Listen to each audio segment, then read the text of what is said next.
The Galactic Council chamber stretched across 3 kilometers of polished crystalline floor, its domed ceiling displaying the swirling colors of distant nebulae.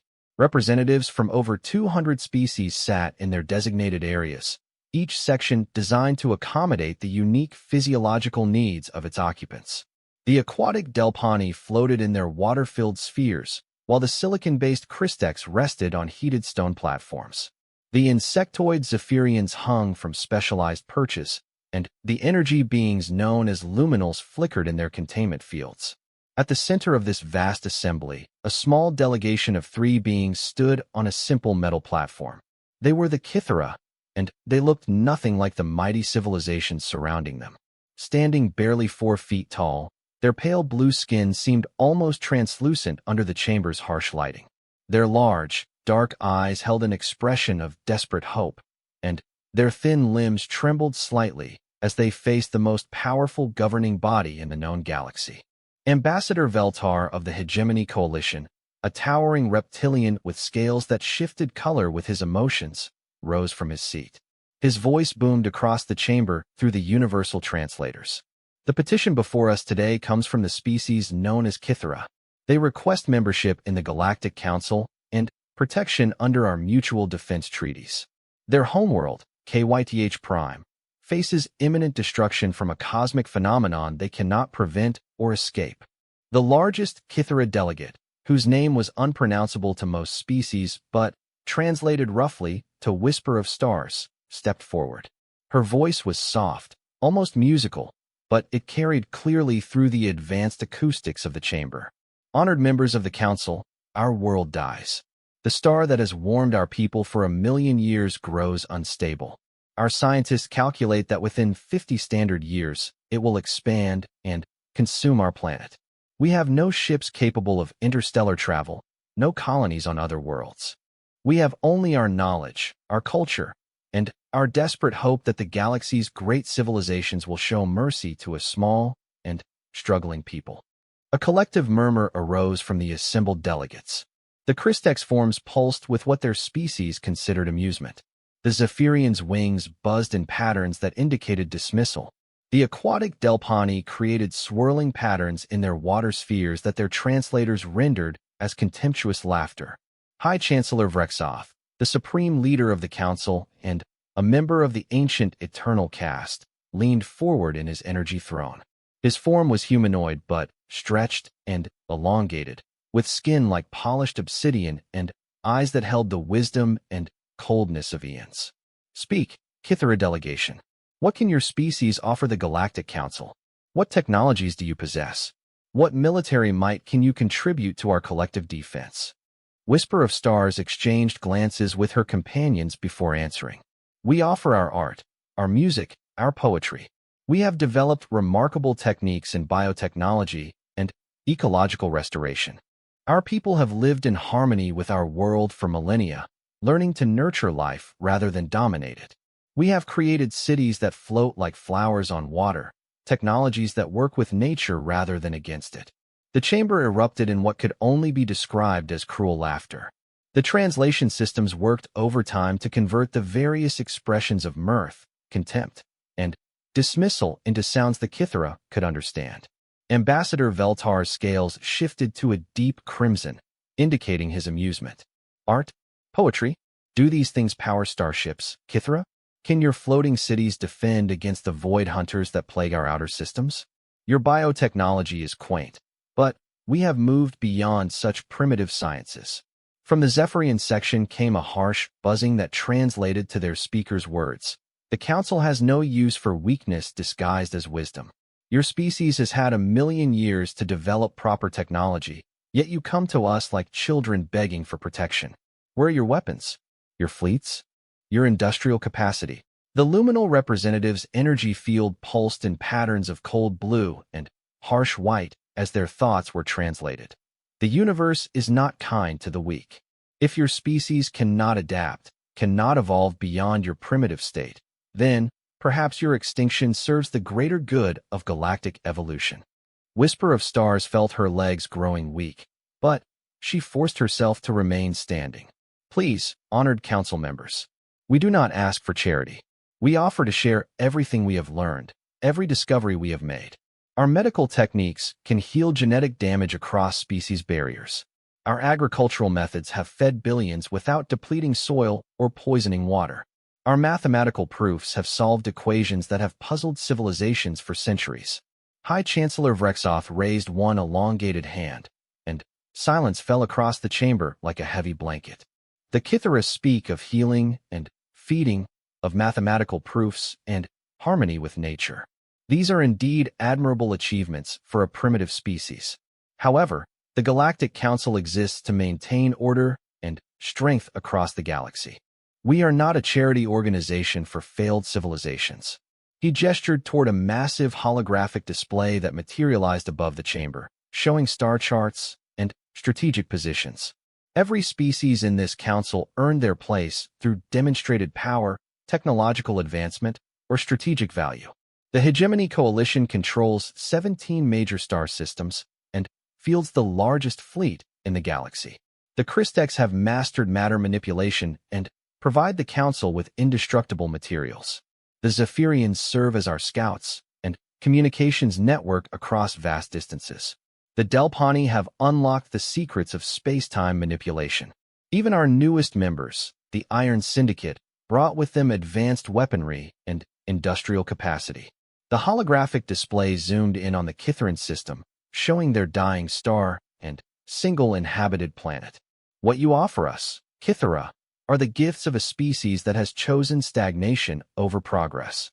You speak of 1,000,000 years of existence, yet you have never left your homeworld. You have developed no significant military technology, no industrial infrastructure worthy of the name, no expansion into space. You have lived as children playing in a garden, and now that garden burns, you come to us expecting salvation. The Delpani ambassador's water sphere bubbled with agitation as she spoke. The Council's resources are not infinite. Every ship we send to evacuate your people is a ship not defending our borders against the Void Hunters or the Entropy cults. Every world we terraform for your use is a world not available for our own expanding populations. What you ask for would cost us billions of credits and decades of work. For what return? Whisper of Stars felt tears threatening to overwhelm her large eyes. Our people have much to offer. Our children learn 17 different forms of mathematics before they reach maturity. Our artists create works that can induce specific emotional and psychological states, bringing healing to traumatized minds. Our farmers have developed crops that can grow in environments previously thought uninhabitable. Our builders construct cities that last for millennia without maintenance, that actually improve their environments over time. The harsh buzz of Zephyrian laughter filled the chamber again. Mathematics? Art? Farming? Building pretty cities? These are hobbies, not contributions to galactic civilization. The universe is a harsh place, Kithara. It demands strength, technology, the ability to take what you need and defend what you have. Your species chose the path of weakness, and now you face the consequences. Ambassador Veltar stood again, his massive form casting a shadow over the Kitharan delegation. The Hegemony Coalition has reviewed your petition carefully. We find no strategic value in preserving your species. Your system holds no rare resources, your location offers no tactical advantages, and your people possess no technologies or capabilities that justify the massive expenditure required for relocation. From across the chamber, other voices joined in the rejection. The Christek representatives' form pulsed with dismissive colors. Preservation of inferior genetic lines weakens the overall strength of galactic civilization. The Eternal Delegate spoke with the weight of eons behind his words. We have witnessed the rise and fall of 1,000 species. Those that survive do so because they earn survival. Those that do not were never meant to continue. High Chancellor Vrexoth's obsidian features showed no emotion as he delivered the Council's verdict. The petition of the Kithara for Council membership and protected status is denied. The Galactic Council cannot and will not divert resources to preserve a species that has demonstrated neither the will nor the capability to preserve itself. You have 50 standard years to find your own solution to your crisis. The Great Chamber began to empty as representatives filed out. Their business with the Kithara concluded. Whisper of Stars and Her companions stood alone on their small platform, surrounded by the vastness of the chamber and the crushing weight of their failure. As they prepared to leave, one last delegate approached. She was human, a species so new to the galactic community that many of the older civilizations barely acknowledged their existence. Captain Sarah Chun of the Terran Federation walked across the crystalline floor with determined steps, her simple blue uniform stark against the elaborate dress of the other species representatives. "Honored Kithara delegates," she said, her voice carrying none of the condescension they had heard from the others. "I am Captain Sarah Chun, representing the Terran Federation. I was wondering if we might have a word." Whisper of Stars looked up at the human with confusion and exhaustion. "Your species is not on the council, human. You have no authority here." Sarah smiled, an expression that seemed strange after hours of alien contempt. "No, we don't. We're too new, too small, too primitive by their standards. But sometimes that means we see things differently. Would you be willing to visit Earth? I think my people would be very interested in hearing about your biotechnology and ecological techniques. And perhaps we might find ways to help each other." The Kitharan delegates exchanged glances. What did they have to lose? Their own galaxy had abandoned them. Perhaps this young species, these humans who were also dismissed as primitive, might prove different. As they left the great chamber together, none of them knew that this meeting would change the course of galactic history. The Council had made their decision based on power and strategic value, but they had overlooked something fundamental about both humanity and the Kithara. Sometimes the greatest strength comes not from what you can take, but from what you choose to give. The stars turned in their courses, indifferent to the decisions of the mighty and the powerful. But in a small ship leaving the Council station, representatives of two allegedly inferior species began a conversation that would shake the foundations of galactic civilization. The Council had spoken, but the universe had not yet had its say. Behind them, the great chamber stood empty, its crystalline floors reflecting the light of distant stars. The powerful had made their choice, but they had forgotten an important truth. Power without compassion is not strength, and civilizations that abandon the weak often find themselves standing alone when their own moment of crisis arrives. The Kithara had been judged and found wanting by the standards of galactic power. But perhaps those standards themselves were about to be tested by forces they had never considered. The strength that comes from unity between the small and supposedly insignificant, and the power that emerges when compassion meets determination. The Terran Federation ship Harmony cut through the void between stars, its sleek hull reflecting the distant light of foreign suns. Inside its modest conference room, Captain Sarah Chun sat across from the three Kithara delegates, her tablet displaying preliminary reports that made her eyes widen with each passing page. "This is remarkable," she said, looking up from data about Kitharan biotechnology. "Your cellular regeneration techniques could revolutionize medicine across the galaxy. And these ecological restoration methods, we have colonies struggling with environmental damage that your people could heal in months." Whisper of Stars shifted uncomfortably in her specially adapted chair. "Your enthusiasm is kind, Captain Chun, but we have heard such words before. The Council reviewed our contributions and found them worthless." Sarah shook her head firmly. "The Council was wrong. They evaluated you based on military might and industrial capacity, but those aren't the only measures of a civilization's worth. Humanity has learned something important during our short time in the galaxy. The strongest civilizations aren't always the most powerful ones." The second Kitharan delegate, whose name translated to Song of Deep Waters, spoke with curiosity. "Your species is very young by galactic standards, is it not? The Council records show you achieved interstellar flight only 300 of your years ago." "That's right," Sarah confirmed. "We're the new kids on the block, which means we've been on the receiving end of the same dismissive attitudes you just experienced. Most of the Council species barely tolerate our presence. They consider us primitive, aggressive, and insignificant." The third Kitharan, echo of ancient wisdom, leaned forward. "Yet your ship is well designed. Your technology appears sophisticated. How do the Council species maintain such prejudices?" Sarah laughed, but there was no humor in it. "Because we don't fit their definitions of advancement. We haven't conquered dozens of star systems, We don't have planet-killing weapons, and we actually cooperate with other species instead of dominating them. To them, that makes us weak. She pulled up a holographic display showing Earth and its surrounding colonies. When humanity first reached the stars, we found something the Council species had forgotten. The galaxy is full of smaller civilizations, species struggling to survive, young races trying to find their place among the giants.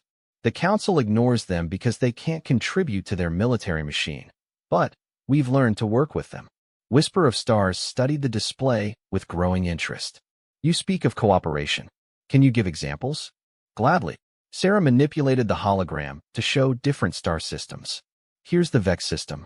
The native species, the Quillen, are excellent engineers, but terrible fighters. Council species tried to enslave them for their technical skills, but we offered them partnership instead. Now they design our ships, and we provide protection and resources. Everyone benefits. The display shifted to another system. The Morwen Nebula contains a species of energy beings called the Wisps. The Council dismissed them as irrelevant because they have no physical form and no traditional technology. But they can manipulate electromagnetic fields in ways we never imagined. They help us with our communication networks, and we provide them with quantum resonance chambers that enhance their abilities. Echo of Ancient Wisdom's large eyes reflected the holographic light. The Council would see such arrangements as weakness. You give much and receive little military advantage. That's where they're wrong, Sarah said, her voice growing passionate. Every partnership makes us stronger, not weaker. The Quillen ships are the most reliable in our fleet. The Wisp-enhanced communications let us coordinate across vast distances instantly. A species called the Nuriel taught us agricultural techniques that have ended hunger on 6 human worlds. Another race, the Kelphin, showed us medical procedures that have saved millions of lives. Song of Deep Waters spoke quietly. You collect allies while the Council collects subjects. Exactly. And here's what the Council doesn't understand. When crisis comes, allies choose to help you. Subjects look for opportunities to escape. Whisper of Stars felt something she hadn't experienced since the Council's rejection: hope. What are you proposing, Captain Chin? Sarah leaned forward, her expression serious and determined. The Terran Federation would like to offer the Kithara people sanctuary. Not charity, partnership. We have colonies that could benefit enormously from your biotechnology and ecological expertise. In return, we can provide transportation off your dying world and help you establish new communities where your people can thrive. The 3 Kithara exchanged rapid communications in their native language, their large eyes reflecting complex emotions. Finally, Whisper of Stars spoke. Such an arrangement would require approval from our planetary council. We cannot speak for our entire species. Of course, but I can tell you this. Every species we've partnered with has not only survived but flourished. We don't see other races as resources to exploit or burdens to bear. We see them as potential family. Echo of Ancient Wisdom tilted his head in a gesture of curiosity. Family? This is a concept we understand. But how does it apply to relations between species? Sarah smiled warmly. In human culture, family means people who stand by each other through good times and bad, who share resources and knowledge, who protect each other not because they have to but because they choose to. When we form alliances, we try to create that same sense of mutual care and responsibility. The ship's communication system chimed softly, and Sarah's aide entered the conference room. Captain, we're receiving a transmission from the Fleet Command. It's marked urgent. Sarah frowned and activated the communication system. Admiral Martinez's weathered face appeared on the display, his expression grim. Sarah, I hope your diplomatic mission is going well, because we may need some good news. We've received intelligence reports that are concerning. What kind of reports, Admiral? Multiple sources are telling us that several Council species are planning something significant. There's been unusual fleet movement in the Hegemony Coalition space, and our WISP allies are detecting massive energy buildups in Christech systems. Something big is coming, and we're not included in whatever they're planning.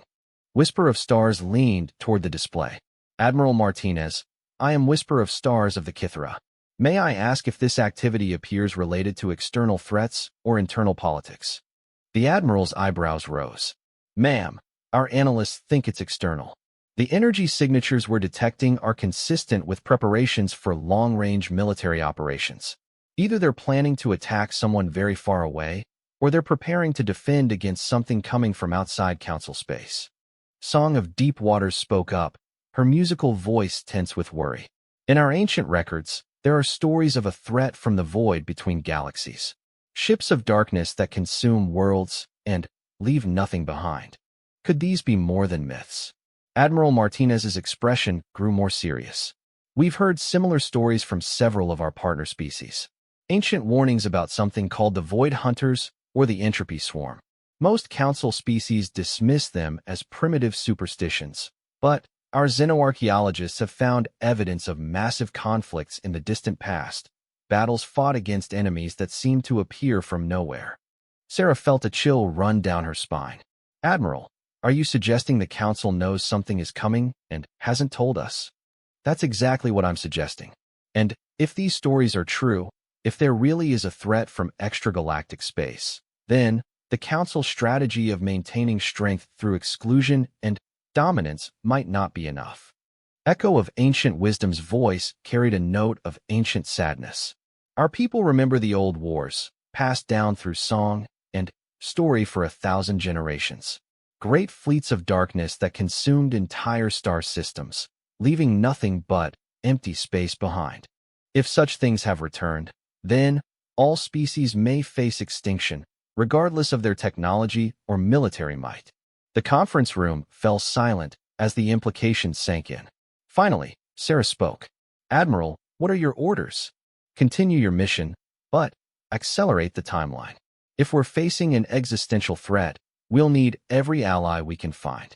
And, Captain, the Council species aren't the only ones who can prepare for war. Start reaching out to all our partner species. If something is coming from the void, we need to be ready. The transmission ended, leaving the human and Kitharan delegates alone with their thoughts. After several minutes, Whisper of Stars broke the silence. Captain Chun, it seems that the galaxy may soon face a threat that makes the Council's criteria for membership meaningless. In such times, the bonds between species matter more than the power of individual fleets. Sarah nodded grimly. Which means we need to build those bonds as quickly as possible. How long would it take for the Kitharan Planetary Council to make a decision about our partnership proposal? Under normal circumstances, perhaps several months. But if the ancient enemy truly returns, Whisper of Stars paused, then straightened with new resolve. I will recommend to our council that we accept your offer immediately. Our people have preserved knowledge and techniques that may prove valuable in the coming darkness. Song of Deep Waters added. Our biotechnology includes defensive measures the Council species have never seen. Living armor that adapts to any weapon, organic ships that can repair themselves in minutes, healing techniques that can restore life even to those thought dead. Echo of ancient wisdom's voice carried the weight of ancient memory. And our archives contain star charts and tactical records from the last war against the Void Dwellers. Knowledge that was preserved when other civilizations fell to darkness. Sarah felt the ship change course as they adjusted heading for KYTH Prime. The mission had taken on new urgency, but also new hope. The Council had rejected the Kithara because they didn't fit the galactic standard of power-based civilization. But if an ancient enemy was returning, those same standards might prove inadequate. Humanity had learned to value cooperation over dominance, diversity over uniformity. They had built networks of alliance with species the Council considered irrelevant. Now, as darkness gathered at the edge of the galaxy, those bonds of mutual support and respect might prove to be the galaxy's best defense. The harmony sailed on through the star-filled void, carrying with it the seeds of a very different kind of galactic union. Behind them, Council fleets gathered in preparation for a war they thought they understood. Ahead lay a small blue world orbiting a dying star, where an ancient people held knowledge that might save them all. The Council had abandoned the Kithara, just as they had dismissed humanity. But, in the growing darkness between the stars, the abandoned and the dismissed were about to become the galaxy's unexpected hope. KYTH Prime hung like a sapphire jewel against the amber glow of its dying star, its floating cities catching the light like scattered diamonds on an ocean of blue-green seas. Captain Sarah Chun stood on the observation deck of the Harmony, watching as they descended toward the largest of these impossible structures. The cities defied conventional understanding of engineering. Vast platforms that somehow maintained perfect stability while drifting across the planet's vast oceans, connected by graceful bridges that swayed with the waves rather than fighting them. "It's beautiful," she whispered, and meant it. In all her travels across the galaxy, visiting the crystal spires of the Christek homeworld and the metallic fortress cities of the Hegemony Coalition, she had never seen anything quite like this. The Kitharan cities weren't built to dominate their environment, but to dance with it, creating harmony rather than conquest. Whisper of Stars stood beside her, pride and sadness mingling in her large dark eyes. "This is Floating Garden, our capital city. Our ancestors built it 3,000 years ago, and it has grown larger and more beautiful with each generation. But soon," she gestured toward the swollen orange star that dominated the sky. "Soon all of this will be ash and memory." The landing bay of Floating Garden opened like a flower blooming, its organic curves so different from the harsh geometric lines of council architecture. As the Harmony settled onto what appeared to be a platform of living coral, Sarah could see crowds of Kithara gathering to witness the arrival of these strange aliens who had offered help when the rest of the galaxy had turned away.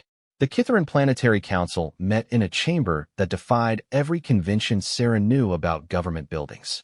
Instead of the imposing halls and dominant architecture preferred by most species, the council chamber was a grove of trees whose branches had been gently guided to form a natural amphitheater. Sunlight filtered through living leaves, casting dancing patterns on the assembled delegates, and the sound of running water provided a constant, soothing background.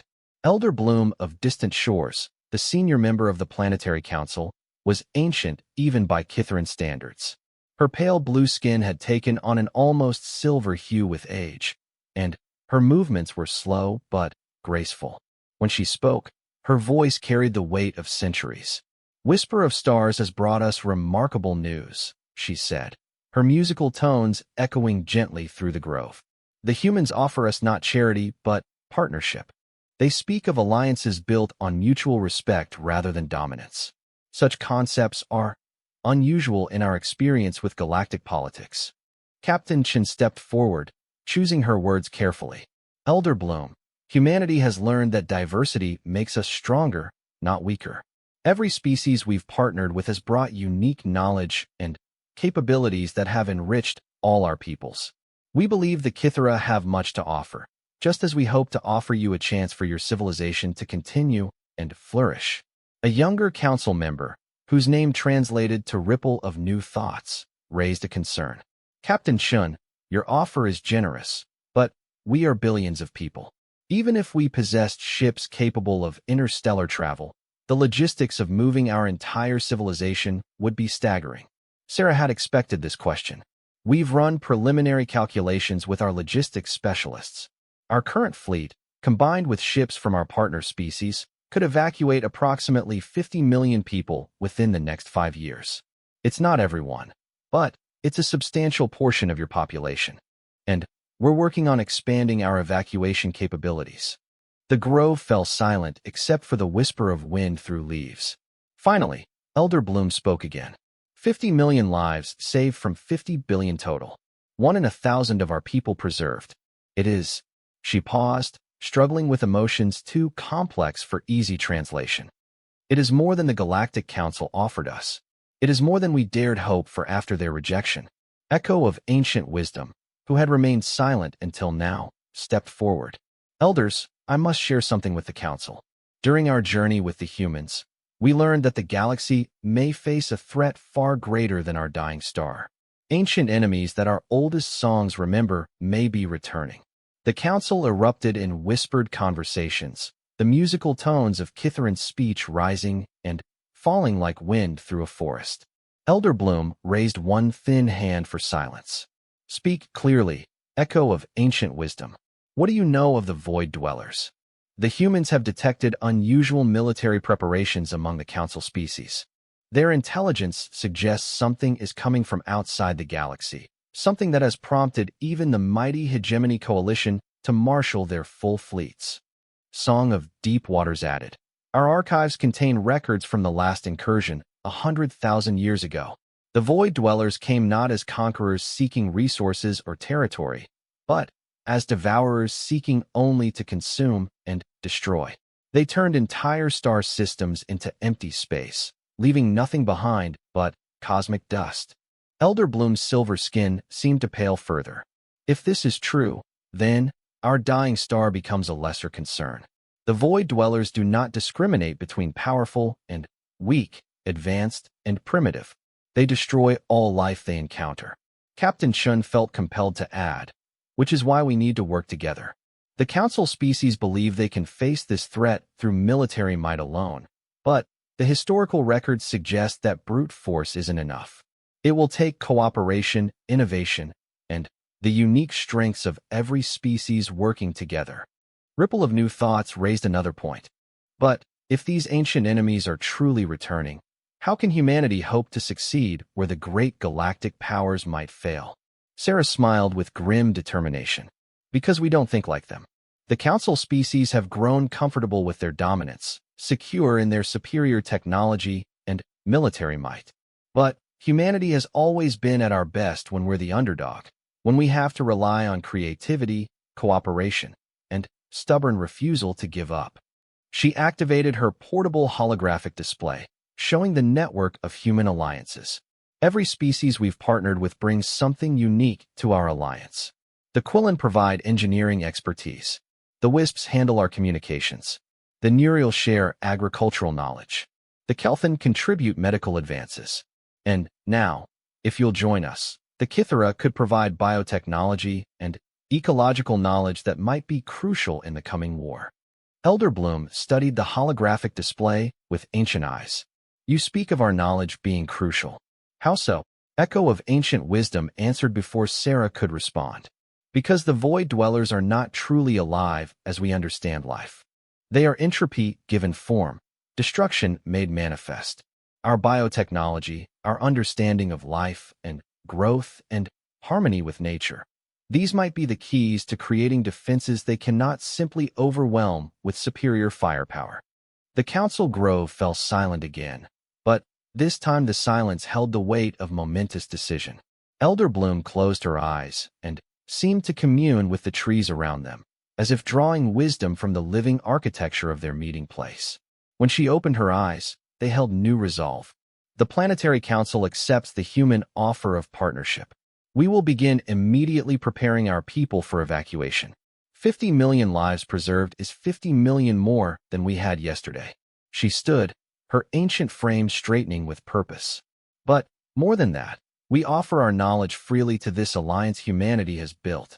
Our biotechnology, our ecological sciences, our archives of ancient knowledge, all of it will be shared. If the Void Dwellers have truly returned, then every species in the galaxy must stand together or fall separately. Captain Chun felt a surge of relief and gratitude. Elder Bloom, you won't regret this decision. Humanity keeps its promises, and we protect our allies.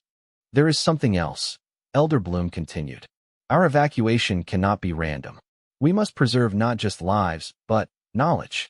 Our greatest scientists, our most skilled biotechnicians, our keepers of ancient memory. These must be among the first evacuated. They carry the seeds of our civilization's future contributions. Ripple of New Thoughts raised a practical concern. The humans speak of 5 years for evacuation. Can we organize such a monumental undertaking in so short a time? Song of Deep Waters spoke up. Our people are used to working with living systems that adapt and grow organically. We don't need the rigid hierarchies and massive bureaucracies the Council species rely on. We can begin preparations immediately. Over the following days, Floating Garden transformed into a center of unprecedented activity. Kitheran biotechnicians worked alongside human engineers to develop new evacuation technologies.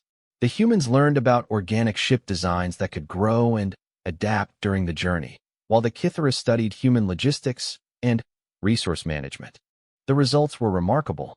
Kithran biotechnology proved capable of creating life support systems that were far more efficient than traditional mechanical ones.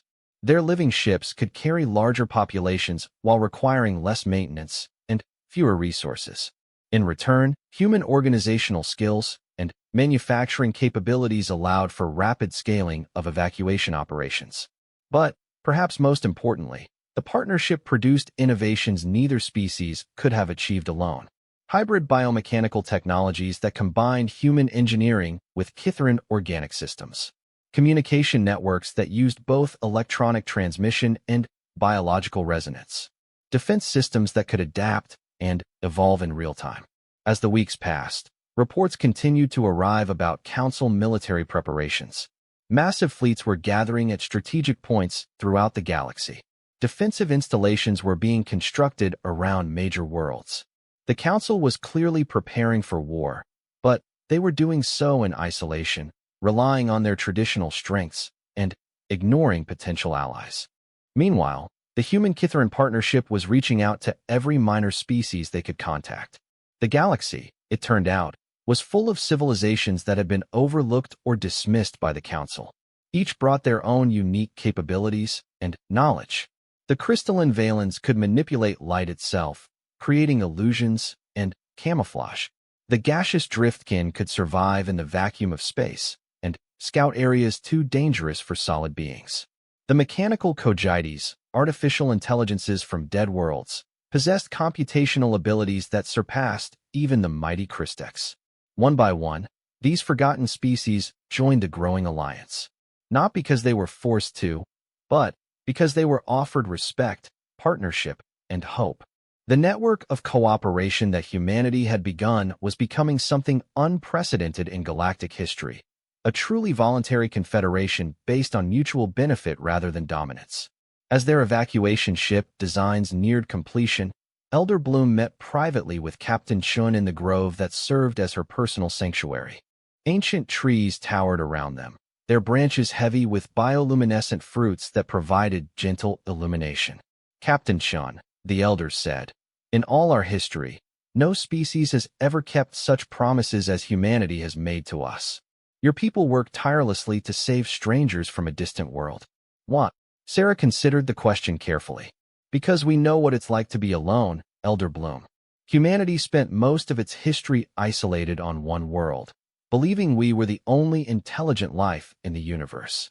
When we finally reached the stars and found we weren't alone, we also found we weren't welcome. The galaxy was controlled by powers who saw us as insignificant upstarts. She gestured toward the glowing fruits above them. But we also learned that the galaxy is full of wonders like this, species and cultures and knowledge that the powerful overlook because it doesn't fit their narrow definitions of value. We save the Kithara because your people are worth saving, not because of what you can do for us, but because of who you are. Elder Bloom smiled, an expression that seemed to light up her ancient features. And that, Captain Chun, is why your alliance may succeed where the Council's military might will fail. The Void Dwellers seek to destroy all life, but you seek to preserve and nurture it. In that fundamental difference may lie the key to victory. High above them, construction lights marked the ongoing work on the first evacuation ships, hybrid vessels that represented the marriage of human determination and Kithran ingenuity. Soon, these ships would carry the first refugees to safety, but they would carry much more than that. They would carry hope, knowledge, and the seeds of a very different kind of galactic civilization. The stars wheeled overhead, indifferent to the struggles of the small creatures below. But among those stars, ancient enemies stirred in the darkness between galaxies, and the stage was being set for a conflict that would determine the fate of all life in the galaxy. The first sign of the coming storm appeared on the edge of the galaxy like a wound in space itself. Admiral Martinez stood in the command center of the Terran Federation flagship Unity, staring at sensor readings that defied conventional understanding of physics.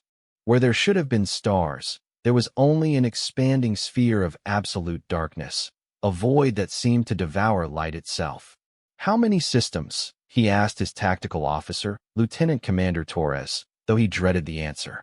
17 confirmed, sir. The entire outer rim sector has gone dark. No communications, no energy signatures, no signs of life. It's as if those star systems simply ceased to exist. Around the command center, human and alien officers worked side by side in grim harmony. Kitharan biotechnicians monitored living sensor arrays that could detect environmental changes across vast distances. Quillen engineers managed the ship's hybrid biomechanical systems. Wisp energy beings flickered through the communication networks, maintaining contact with allied fleets across the galaxy. Captain Sarah Chin's voice crackled over the communication system from her position aboard the evacuation fleet. "Admiral, the Kitharan archives confirm what we're seeing. The Void Dwellers don't just destroy star systems. They convert matter directly into entropy. Everything they touch becomes part of their expanding sphere of nothingness." Admiral Martinez felt a chill that had nothing to do with the ship's climate control. How long before they reach inhabited systems? The reply came from Echo of Ancient Wisdom, the Kitharan archivist whose knowledge had become invaluable to their strategic planning. Based on historical patterns, approximately 6 months before they reach the inner regions of the galaxy. The Council homeworlds have perhaps a year before the darkness reaches them. The tactical display updated to show the disposition of galactic forces. The Hegemony Coalition had deployed their massive fleets in defensive formations around key systems. The Christek Empire had fortified their industrial worlds with seemingly impregnable barriers of manipulated matter. The Zephyrian swarms had spread their scout networks throughout the galaxy, creating early warning systems of unparalleled sophistication. It was an impressive display of military might, representing the accumulated power of civilizations that had dominated the galaxy for millennia. Yet Admiral Martinez found himself thinking of Elder Bloom's words. Military might alone would not be enough. "Sir," Commander Torres called out, "we're receiving a transmission from the Galactic Council. It's being broadcast on all frequencies, marked as emergency priority." The main display activated to show High Chancellor Vrexov, his obsidian features grave with unprecedented concern. Behind him, the council chamber was filled with frantic activity as representatives from dozens of species coordinated their response to the crisis. To all species and civilizations within galactic space, the Chancellor's voice carried the weight of absolute authority. The Galactic Council hereby declares a state of emergency. An extragalactic threat of unprecedented magnitude has been confirmed. All member species are commanded to contribute their full military capabilities to the defense of the galaxy. Any species or organization withholding resources or failing to comply with Council directives will be considered in violation of galactic law. The transmission continued with detailed military orders and resource allocations. Admiral Martinez noted with interest that the Council's strategy relied entirely on traditional military responses: bigger guns, stronger shields, more ships. There was no mention of cooperation with non-member species, no consideration of alternative approaches, no recognition that the enemy they faced might require entirely different tactics. When the transmission ended, the command center remained silent for several moments. Finally, Commander Torres spoke what everyone was thinking. They're going to try to fight entropy with brute force. It's like trying to stop a black hole with a bigger explosion. Admiral Martinez nodded grimly. "And they're ordering us to fall in line." The transmission specifically mentioned all species and civilizations. They're expecting even non-council members to submit to their authority. From the communication system, Captain Chin's voice carried a note of dark amusement. "Let me guess. They want our ships and resources, but they don't want our opinions on strategy." "That's about the size of it," the Admiral confirmed. "The question is, what do we do about it?" The answer came from an unexpected source. Song of Deep Waters, speaking from the evacuation fleet, offered the perspective of her ancient people. "In our oldest songs, we remember how the Void Dwellers were defeated before. It was not through the power of any single species, no matter how mighty. It was through the harmony of many voices, each contributing what they could to a symphony of resistance."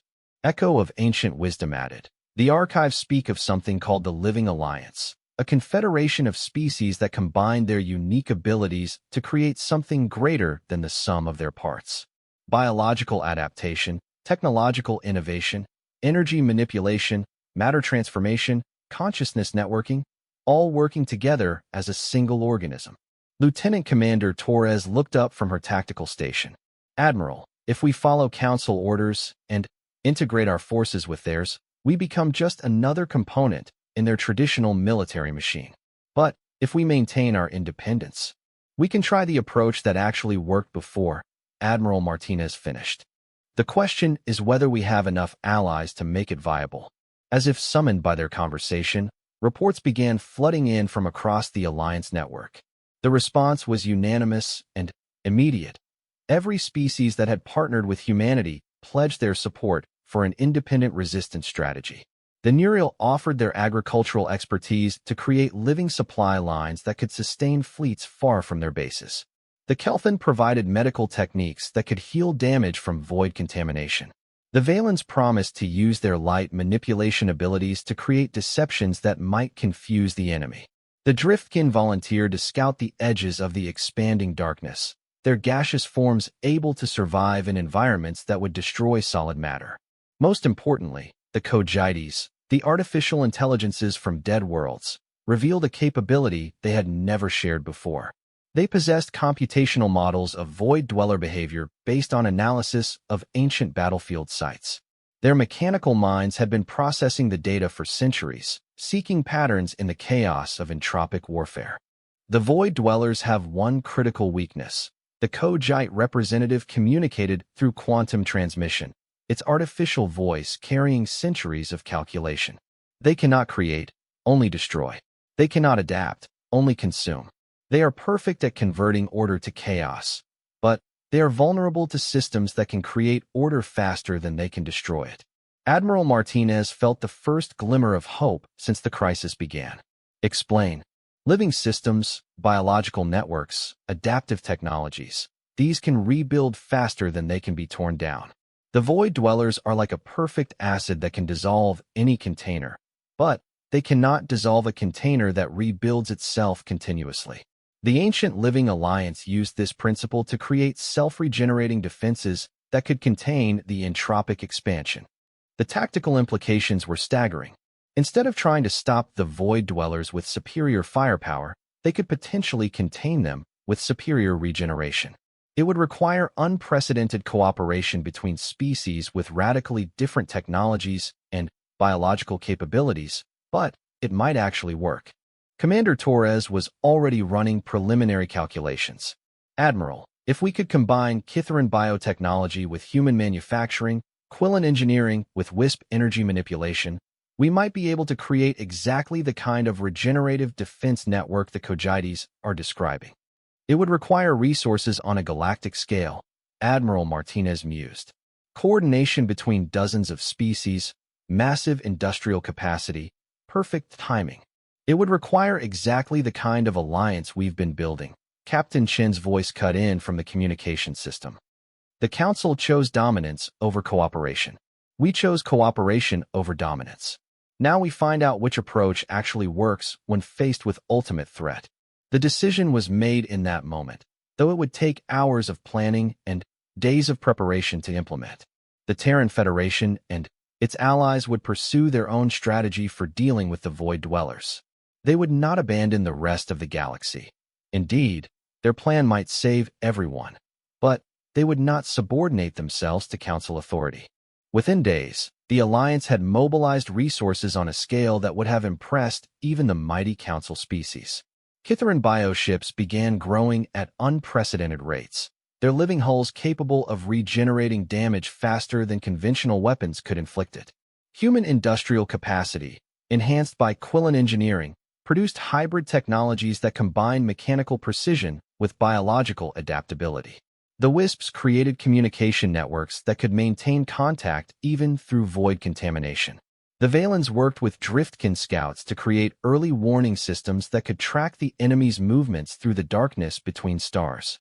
The Nuriel developed supply systems that could feed entire fleets using nothing but raw organic matter. But, perhaps most crucially, the Kojites shared their ancient computational models, allowing the Alliance to predict void dweller behavior patterns and prepare countermeasures. For the first time in galactic history, an enemy that had seemed invincible began to look merely difficult. The Council species, meanwhile, continued their traditional preparations. Massive fleets gathered at strategic points. Planet-killing weapons were prepared for deployment. Fortress worlds were constructed with shields capable of withstanding supernovae. It was an impressive display of raw power, but Admiral Martinez couldn't shake the feeling that they were preparing to fight the wrong war entirely. The Void Dwellers weren't another galactic empire seeking conquest. They were entropy itself, seeking only the end of everything.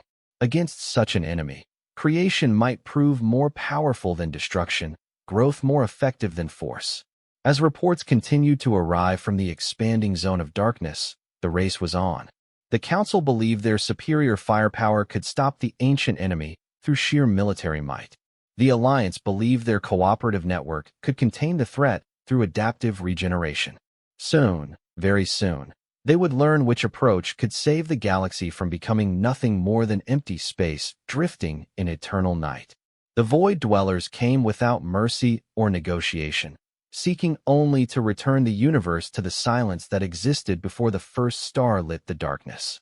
Against them stood two very different kinds of resistance: the hierarchical power of traditional galactic civilization, and the distributed strength of species that had chosen to stand together rather than apart. The outcome would determine not just who survived, but what kind of galaxy would exist in the aftermath of the coming war. In the darkness between stars, ancient enemies stirred with hunger older than worlds. But in the light of living ships and cooperative technologies, hope flickered with the stubborn persistence of life itself, refusing to surrender to the cold equations of entropy. The Battle of the Living Web, as historians would later call it, began not with massive fleets clashing in space, but with something the galaxy had never seen before: an entire star system working as a single living organism.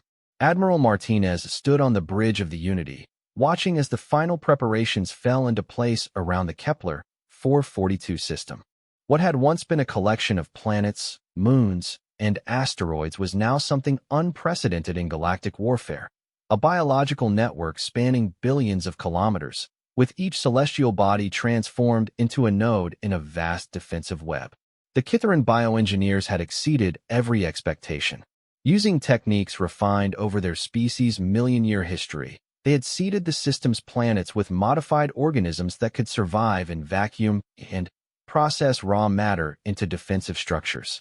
The planets themselves had become living entities, their surfaces covered with organic networks that pulsed with their own rhythms. Status report, Admiral Martinez requested, though he could see the results of months of preparation spreading out before them. Commander Torres consulted her biomechanical display, the living interface responding to her touch with subtle color changes. All planetary nodes are online, sir. The Kitharan BioWeb is reporting optimal integration. Quillen Engineering confirms that the mechanical support systems are functioning within normal parameters. WISP communication networks are maintaining perfect coherence across the entire system. Captain Chin's voice came through the living communication channels, her evacuation fleet now serving as mobile command centers throughout the web. Admiral, the biological sensors are detecting massive distortions in space-time approximately 2 hours out from our position. The Void Dwellers are coming, and they're not alone.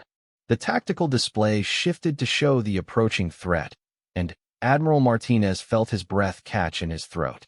The darkness wasn't just expanding randomly anymore. It had organized itself into something that resembled a vast hunting fleet.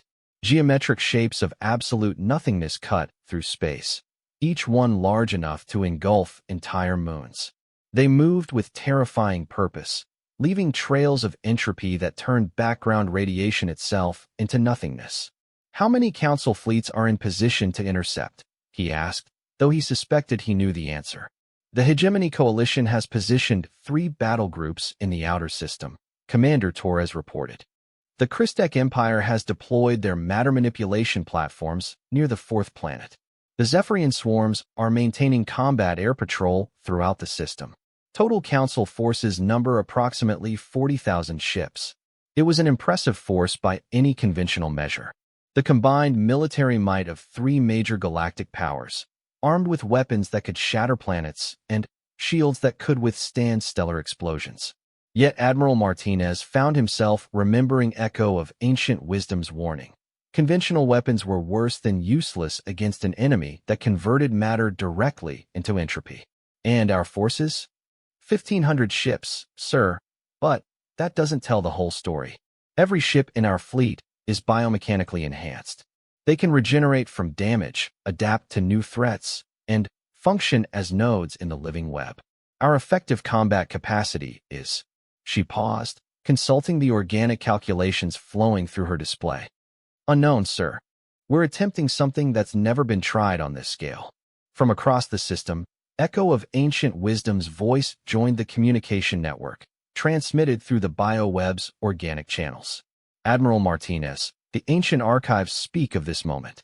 When entropy itself takes form and seeks to unmake the universe, the only response is to create faster than it can destroy. Our ancestors called it the symphony of life, every species, every world, every living thing working together as a single instrument of creation. Then, let's hope we can play in tune, Admiral Martinez replied grimly. All stations, prepare for contact. This is not going to be like any battle in recorded history. The Void Dwellers struck the outer system defense first, and the results were both horrifying and illuminating. The Hegemony Coalition's massive dreadnoughts opened fire with planet-killing weapons, energy beams capable of cracking moons striking the geometric shapes of darkness. For a moment, it seemed as though the Void Dwellers might be vulnerable to brute force after all. Then, the darkness began to eat the energy itself. The brilliant beams of directed energy that should have vaporized any target instead simply vanished into nothingness, adding their power to the expanding spheres of entropy. Worse, the Void Dwellers' return fire wasn't conventional weaponry at all. It was focused streams of negation that unraveled matter at the quantum level. Admiral Martinez watched in horror as mighty hegemony ships, vessels that had conquered star systems, simply ceased to exist. Not destroyed, not vaporized, but reduced to absolutely nothing, leaving not even debris behind. Sir, Commander Torres called out, her voice tight with controlled fear. The Council forces are requesting immediate support. They're taking catastrophic losses. Negative, Admiral Martinez replied, his decision made with cold calculation rather than callousness. If we move our forces out to support them, we lose the advantage of the bioweb. Tell them to fall back to our perimeter. We'll cover their retreat. It was a bitter choice, but a necessary one. The Council forces had chosen to fight the Void Dwellers using traditional tactics, and they were paying the price for that decision. The Alliance forces had to remain positioned within their living network if their strategy had any hope of success. The Christek Empire's matter manipulation platforms tried next, attempting to create barriers of pure crystalline structure that could contain the Void Dwellers' advance. The barriers held for exactly 17 seconds before the entropy fields simply edited them out of existence. The Christek's proud boast that they could manipulate matter at will proved useless against an enemy that could unmake matter entirely. All Council forces, fall back to coordinates 77 Alpha. Admiral Martinez broadcast on all frequencies. Repeat, fall back to our defensive perimeter. Do not attempt to engage the Void Dwellers in open space. The retreat was a chaos of desperate ships fleeing through space, their formations shattered by contact with an enemy that defied every principle of conventional warfare. The proud fleets of the galactic superpowers reduced to scattered survivors seeking shelter behind the defenses they had previously scorned. High Chancellor Vrexotha's transmission cut through the chaos, his usually composed voice strained with disbelief. This is impossible. Our weapons should be able to destroy anything. Our shields should be able to stop any attack. How can these primitives simply ignore everything we throw at them? Captain Chen's response carried the weight of ancient knowledge. Because they're not primitives, Chancellor. They're entropy itself given form and purpose. You can't fight entropy with bigger explosions. You can only fight it with creation, with life, with the kind of cooperation your species rejected. The Void Dwellers reached the bioweb's perimeter, and Admiral Martinez held his breath as the true test began. The first geometric shape of nothingness encountered one of the outer planetary nodes. a small moon that had been completely transformed into a living organism capable of existing in vacuum. The entropy field struck the moon's biosurface, and for a moment it seemed as though the living world would simply vanish like everything else the void dwellers had touched. But then, something unprecedented happened. The moon began to regenerate faster than the entropy field could unmake it. The Kitharan biotechnology, enhanced by Quillen engineering and powered by WISP energy manipulation, was creating new matter at the quantum level, rebuilding the moon's structure even as the void dwellers tried to reduce it to nothingness. It was a microscopic race between creation and destruction, taking place billions of times per second across the moon's entire surface. "It's working," Commander Torres shouted, her voice cutting through the tension on the bridge. "The bionode is holding. Regeneration rate is matching entropy conversion." Across the system, the other planetary nodes came online, each one adding its voice to what Echo of Ancient Wisdom had called the Symphony of Life. The void dwellers found themselves confronting something they had never encountered before, a network of living worlds that could rebuild faster than they could be destroyed. But the enemy was not without resources. The geometric shapes of darkness began to pulse with new patterns, concentrating their entropy fields to overwhelm individual nodes. The small moon that had held against the first attack began to buckle under focused assault from multiple void dwellers. This was when the true genius of the Alliance strategy revealed itself. As one node weakened, the others compensated, sharing resources and defensive capabilities across the bioweb's organic communication networks. The Neurial's agricultural expertise had created supply lines that could redirect matter and energy instantaneously. The Kelthan's medical knowledge allowed damaged nodes to heal from injuries that should have been fatal. Most importantly, the human talent for coordination and the Kitharan understanding of biological systems had created something unprecedented, a distributed organism that existed on a galactic scale. When the void dwellers destroyed one component, 10 others adapted to compensate. When they focused their attack on a single point, the entire network shifted to support it. Admiral Martinez watched the tactical display as the battle evolved into something beyond conventional understanding. Ships moved like living cells through the bioweb, each one capable of independent action but coordinated by the larger organism's needs. Void dwellers that had seemed invincible against traditional forces found themselves trapped in webs of creation that reformed faster than they could destroy them. "Sir," Commander Torres reported, her voice filled with amazement, "we're not just holding them off, we're containing them. The bioweb is actually growing around the void dwellers, enclosing them in spheres of regenerating matter." It was true. The Alliance strategy was working exactly as the ancient archives had predicted. The void dwellers, perfect at converting order to chaos, had no defense against systems that created order faster than they could destroy it. They found themselves trapped in prisons of living matter that rebuilt themselves continuously. But the victory came at a cost. The bioweb required enormous amounts of energy and resources to maintain its regenerative capabilities. Ships throughout the Alliance fleet were pushing their hybrid systems beyond safe limits. Kitharan bioengineers were collapsing from exhaustion as they struggled to maintain the complex biological networks. Human crews worked around the clock to keep the mechanical components functional.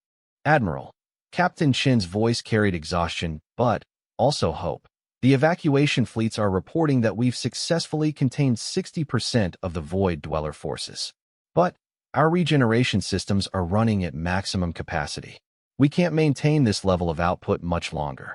It was High Chancellor Vrexoth who provided the solution, his transmission cutting through the bioweb's communication channels with unprecedented humility. "Admiral Martinez, the Galactic Council formally requests permission to integrate our remaining forces with your biological network. Our matter manipulation technology, our energy generation capabilities, our manufacturing systems, all of it is at your disposal." Admiral Martinez felt a moment of savage satisfaction at hearing the proud Chancellor request help from the species he had dismissed as primitive. But the satisfaction was overwhelmed by the magnitude of what they were facing. This was no time for petty revenge. "Granted, Chancellor. Transfer tactical control of all Council forces to our bioweb coordination systems. Your ships will need to interface directly with our living networks. It's going to feel strange, but it's the only way to make this work. What followed was the most remarkable integration in galactic history. Crystec matter manipulation platforms merged with Kytheran bionodes, their crystalline precision guided by organic adaptability. Hegemony Coalition dreadnoughts found themselves powered by WISP energy networks, their massive weapons systems directed by distributed biological intelligence. Zephyrian scout swarms became the nervous system of a living organism the size of a star system. For the first time in galactic history, every species worked not as separate entities seeking individual advantage, but as components of a single organism dedicated to preservation of life itself. The symphony of life that Echo of ancient wisdom had described became reality, with each species contributing its unique voice to a harmony greater than any of them could achieve alone. The final phase of the battle was not a military victory in any conventional sense. The Void Dwellers found themselves completely contained within spheres of regenerating matter, unable to break free, unable to continue their expansion, unable to fulfill their fundamental drive to convert order into chaos. For the first time in cosmic history, entropy itself had been stopped by the persistence of creation. As the last Void Dweller was enclosed and the bioweb settled into a stable maintenance rhythm, Admiral Martinez allowed himself to breathe normally for the first time in hours. Around him, the bridge crew, human, Kytheran, and dozens of other species, worked together with the easy coordination of a family. Status report, he requested, though the answer was obvious from the celebration breaking out across the communication networks. Commander Torres smiled as she consulted her biomechanical displays. All Void Dweller forces contained, sir. The bioweb is holding at 93% efficiency. Casualty reports are still coming in, but preliminary numbers suggest we've saved approximately 99% of the galactic population. From across the system, voices began joining the communication network. Elder Bloom's ancient tones carried pride and wonder. The Kythera people thank the Alliance for this miracle. Our children will know freedom among the stars. High Chancellor Vrexotha's transmission carried a humility that would have been impossible to imagine weeks earlier. The Galactic Council formally acknowledges the success of the Alliance strategy. We request permission to join your confederation as equal members, not as rulers. Captain Chin's voice carried exhaustion, but also profound satisfaction. The evacuation fleets are reporting successful integration of refugee populations across 17 star systems. The Kythera knowledge is already being applied to terraform new worlds suitable for displaced populations.